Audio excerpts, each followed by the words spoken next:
যারা আছে ঘরে, নানা নানি আছে, দাদা দাদি আছে, আনন্দ ফুর্তি করে যে নাতি হয়েছে নাতি হয়েছে, কিন্তু একটা মানুষ শুধু বিছনায় পড়া, মায়ের শুয়ে রয়েছে, মায় উঠতেও পারে না, মায় লড়তে চড়তেও পারে না।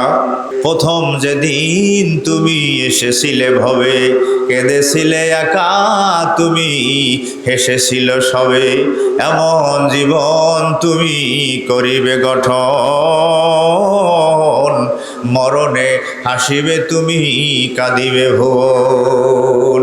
দুনিয়া যখন আমি আপনি এসেছিলাম, ঘরের মধ্যে আনন্দ ফুর্তি চলে, আত্মীয় স্বজন যারা ঘরে আছে, যাদের বড় ভাই বোন আছে আনন্দ ফুর্তি করে, মামা মামিরা আনন্দ ফুর্তি করে, চাচারা চাচি আম্মারা আনন্দ ফুর্তি করে। যারা আছে ঘরে, নানা নানি আছে, দাদা দাদি আছে, আনন্দ ফুর্তি করে যে নাতি হয়েছে নাতি হয়েছে, কিন্তু একটা মানুষ শুধু বিছনায় পড়া। সেই মানুষটার নাম কি? হ্যাঁ, মা। মা বলেন না কার? সেই মানুষটার নাম কি? মায়ের শুয়ে রয়েছে, মায় উঠতেও পারে না, মায় লড়তে চড়তেও পারে না, মায়ের দাদিরে ডাক দেয়, নানিরে ডাক দেয়, সবাই আনন্দ ফুর্তি করলো, মায় ডাক দেয় দাদি নানিরে, মায় তো ওঠা বসা করতে পারতেছে না, মায় নড়তে চড়তে পারতেছে না। মা, আমাকে আল্লাহ কি সন্তান দান করছে? মায়ে যখন বলে আমাকে একটু দেখাও, আমার কোলে একটু দাও, আমি একটা নজর একটু দেখি। কিতাবে লেখছে, মায়ে যখন সন্তানকে কোলে নেয়, একটা নজর যখন মায়ে দেখে, 10 মাস পেটে রাখার সমস্ত কষ্ট আল্লাহ মায়ের মনের থেকে ভুলাইয়া দেয়। না হইলে পেটে রাখার 10 মাস যে কষ্ট, এই কষ্ট যদি কোনো মায়ের মনে থাকতো, একটা সন্তান হওয়ার পর দুনিয়ার কোনো মা আর একবার সন্তান, আর একটা সন্তান হোক, এটা রাজি হইতো না।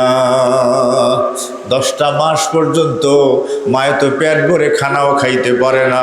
10টা মাস পর্যন্ত মা একটু ভালোভাবে ঘুমাবে, ঘুমাতে পারে না।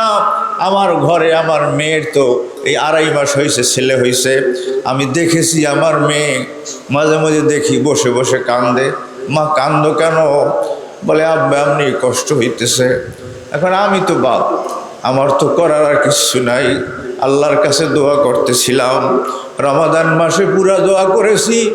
যখন সাহারি খাওয়ার জন্য উঠেছি, 2 রাকাত নামাজ পড়ে আল্লাহর কাছে দোয়া করতেছিলাম, আল্লাহ আমার মেয়েকে তুমি, আল্লাহ তুমি হেফাজত করো, তুমি সুস্থ রাখো। আমার পুত্রবধূ আছে ঘরে 2 জন, ওদের জন্য দোয়া করছি, সবার জন্য দোয়া করছি, সারা দুনিয়ার মুসলমানদের জন্য। আমার ছোট্ট পুত্রবধূ আমার কাছে ফোন করে, বলে আব্বা দোয়া করছেননি?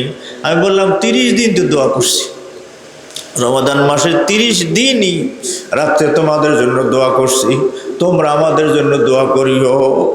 আমার বেয়াই ফোন করে, হ্যাঁ আপনার পুত্রবধূ দেখেছি শ্বশুর শাশুড়ির জন্য দোয়া করতেছে।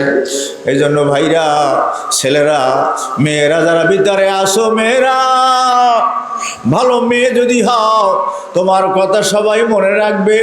আর ছেলেরা যারা এখানে আসো, দূরে আসো, ভালো ছেলে যদি হও, তোমার কথা সারা জীবন মানুষ মনে রাখবে। কথা ঠিক না বেঠিক?